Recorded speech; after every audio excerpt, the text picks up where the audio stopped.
Bracketology presented by Dave Campbell's Texas Football, breaking down the 2021 UIL Texas High School Football Playoff brackets. I'm Greg Tepper. 4A Division I is what you see here, and I think we are in for the most wide open 4A Division I bracket that we've seen in a couple of years. I think if you go back to last year, it felt like fait accompli that Argyle was going to be at a coronation at AT&T Stadium. The year before, maybe a team like Carthage, that we were waiting for them to get there. This feels wide open. This feels like there's a lot of different teams from pretty much any region that can come out of anywhere, and so that's what's going to make this a lot of fun to keep an eye on. Let's start with Region 1. And in Region 1, this is probably the most wide open in the sense that I don't know if there's a really clear favorite to get there. Dumas, of course, the champions of District 3, they're a team to keep an eye on. I'm not sure they've necessarily played the schedule that would allow me to install them as a favorite, but certainly very, very good to start the year. I think Wichita Falls Hershey is certainly very, very talented, and certainly that top-end talent is going to be better than almost anyone in this region. Keep an eye on them.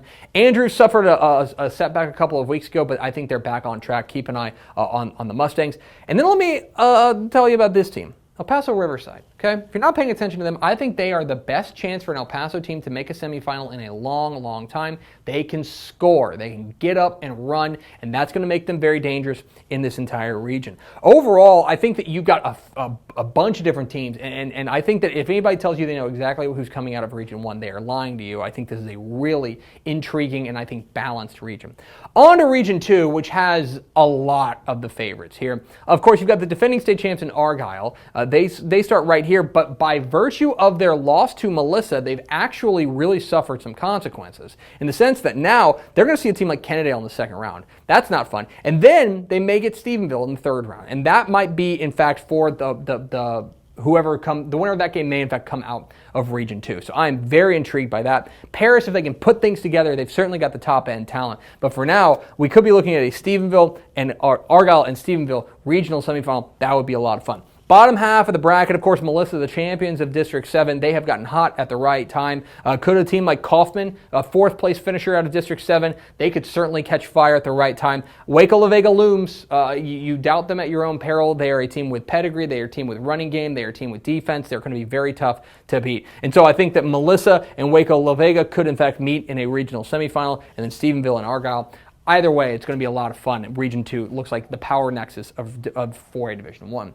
Onto the right side of the bracket in Region 3, where I think that in Region 3, there's a few different teams you can talk me into, right? I think first and foremost, you start with a team like El Campo. The running game with running back Ruben Owens, of course, needs no introduction. Can the defense come along, which is what they would need? You have the regional champion here in Lindale, kind of bobbing along. Happy to be under the radar. A second-round match between Lindale and El Campo could be a lot of fun. Elsewhere, I think Houston North Forest and Little Cypress Mauriceville could, in fact, put together a really fun second-round matchup, kind of under the radar. At the top half of the bracket, undefeated Viter and Kilgore probably look like the favorites in this top half of the bracket, but Tyler Chapel Hill probably has the highest upside of any team in this bracket, and that could make them a particularly dangerous 4 seed out of District 9. So overall, Stafford also a team to keep an eye on. Overall, I would probably look at a team like El Campo as the early favorite, but Kilgore might have something to say about that. Viter might have something to say about that. Maybe even a team like Lindale, the defending regional champions, could have something to say about that.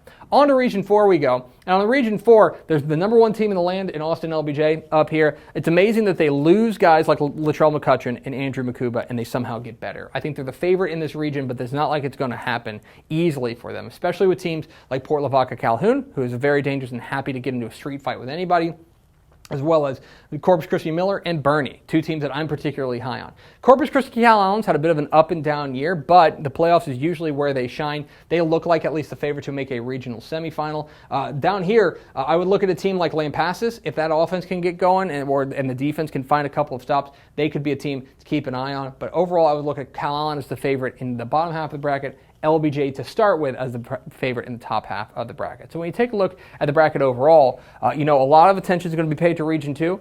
This feels wide open. Region 1 feels wide open, maybe even a party crasher coming out of there. Region 2, of course, Fireworks Factory. Region 3, a couple of teams that maybe have emerged as favorites there. And Region 4, who knows? LBJ looks like the favorite, but maybe this is the year that they break all the way into the state semifinals and into the state championship. It's going to be a lot of fun. I think there's a lot of intrigue here in 4A Division 1, and we're going to have you covered every step of the way at TexasFootball.com. Thanks so much for watching that video. If you would like more and to be notified when they come out, go ahead and click that subscribe button right down there. You can also watch Texas Football Today every day live at noon on TexasFootball.com, Facebook, Twitch, and right here on YouTube. For more of the best coverage of Texas football in the Lone Star State, go to TexasFootball.com/subscribe.